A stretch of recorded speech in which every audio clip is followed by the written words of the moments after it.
চৌঠা অক্টোবর তাদের দুজনের প্রথম দেখা হলো। তখন বিকেল ঘনিয়ে আসছে, বাতাসে শীতের আমেজ। 10ই অক্টোবর তাদের দীর্ঘক্ষণ কথা হলো টেলিফোনে। সেদিন ছেলেটি নতুন কেনা টবে গোলাপের চারা লাগালো। 30শে অক্টোবর রেস্টুরেন্টে নিরালা কেবিনে ছেলেটি বলল, তোমাকে আমি ভালোবাসি। মেয়েটি লজ্জায় মাথা নিচু করে টেবিলে আঁকিবুকি কাটল। 12ই ডিসেম্বর গোলাপ গাছে কুঁড়ি ধরল।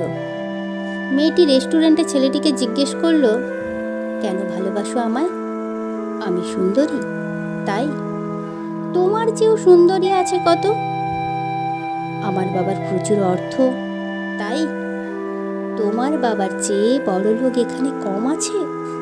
তাহলে